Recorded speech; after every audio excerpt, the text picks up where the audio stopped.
Climate migration, the displacement of people due to climate change, is often misportrayed as the global south invading the global north. However, empirical evidence shows that most climate-related mobility occurs within countries, not across borders. In Canada, the impact of climate change on internal migration has received limited attention, but it is a growing concern.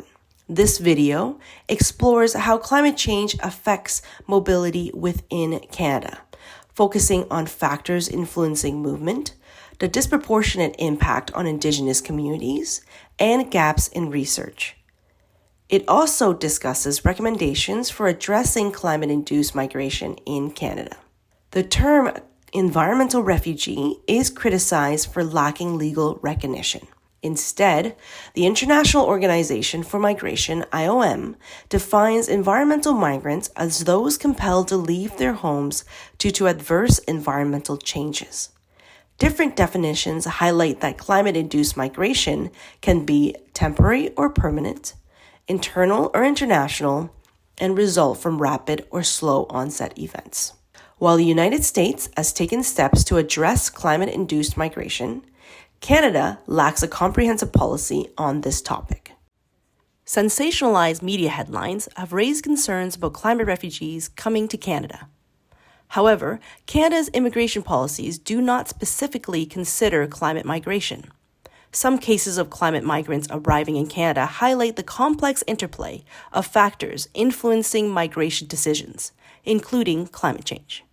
Various factors influence internal climate migration within Canada, such as the likelihood of recurrent disasters, economic means, age, and housing situations.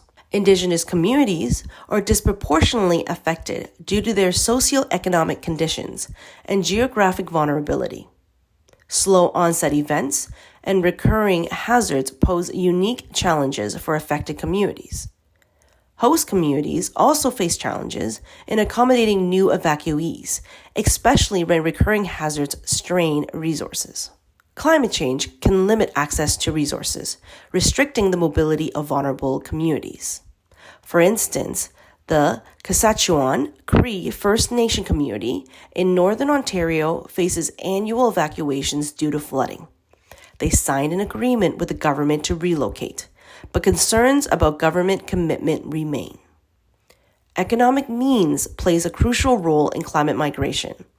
Low-income households often lack the financial capacity to move after disasters. In situations of rapid onset hazards, destroying entire communities, mobility may not be a choice, as evidenced by the destruction of Lytton, BC in 2021. Indigenous communities are disproportionately impacted by climate change in Canada due to socioeconomic conditions, their location in environmentally vulnerable areas, and the politics embedded in ongoing settler colonialism. The government's actions, such as diverting water during floods, can exacerbate vulnerability. For instance, the 2011 Manitoba floods led to the evacuation of 18 First Nations communities. Some residents consider themselves refugees in their homeland due to forced relocation. More recent floods in Indigenous communities, like Pegas First Nation, highlight ongoing vulnerability. There is limited peer-reviewed research on climate-induced displacement in Canada, especially concerning recent disasters and slow onset events. Existing data often focus on future intentions to move, making it challenging to assess actual migration. Additionally, research on how climate displacement affects host communities is scarce, despite their significant challenges in accommodating evacuees. To address climate-induced migration in Canada, defining this type of human mobility is crucial, potentially leading to legal frameworks supporting internally displaced people. More research is needed to understand climate-induced displacement better, particularly its impacts on Indigenous communities. Proactive measures like planned relocation, multi-level governance, and resource allocation are essential to manage climate migration effectively. Ensuring Indigenous communities have a say in decision-making processes is crucial for equitable and sustainable solutions. Climate migration is a complex issue, but with concerted efforts, Canada can better address its challenges.